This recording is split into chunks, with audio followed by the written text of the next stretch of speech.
Madame la ministre, bonjour.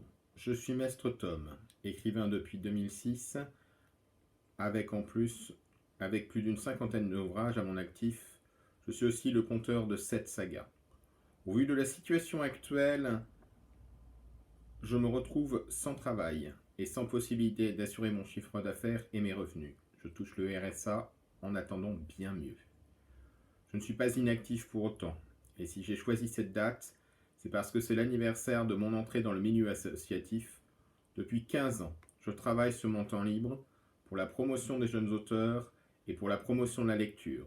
Livres d'histoire, la dernière association dont je m'occupe, propose plus d'une soixantaine de contes avec une police spéciale pour les apprenants et les 10.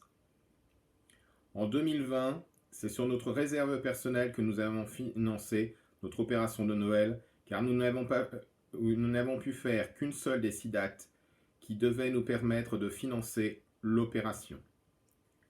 Cette année, malgré le fait que de grands comédiens nous aient rejoints, nous éprouvons des difficultés pour financer notre opération de promotion de la lecture par le conte. Le principe en est simple, commencer une histoire à l'audio ou en vidéo et laisser la fin en lecture seule. Nous n'avons pas besoin de subventions, mais de pouvoir vivre de notre art. Lors de son élection, j'avais envoyé un courrier à Monsieur le Président pour lui faire part de mon étonnement de la non-présence en France de la Journée mondiale de la lecture, pourtant initiée par l'UNESCO. C'est le 23 avril.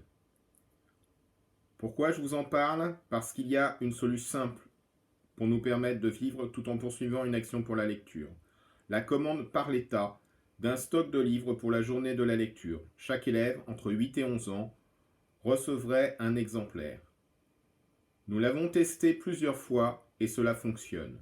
Nous avons eu de bons retours des enfants, des parents et des enseignants.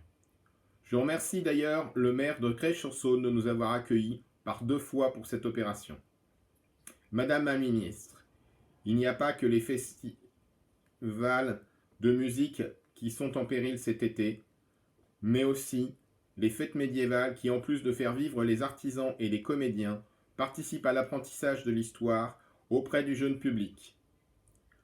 Nous avons des élèves qui travaillent sur un festival historique qui est menacé par la crise actuelle. C'est leur réalisation de fin de formation qui se joue et vous n'avez eu aucun mot pour eux, ni pour les nombreux acteurs de ces fêtes historiques.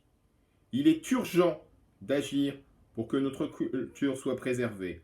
Quand on interdit les marchés médiévaux sous prétexte d'une trop grande influence, mais qu'au Touquet, le marché est noir de monde et souvent sans masque, que devons-nous comprendre ? Que La Fontaine avait raison ? Réagissez avant que notre culture ne disparaisse. Je serais ravi de vous rencontrer pour en parler, que ce soit lors d'un rendez-vous ou à la tête d'un cortège d'intervenants et d'artisans très inquiets pour leur emploi. Merci de m'avoir écouté, Madame la Ministre. Je vous souhaite une bonne soirée.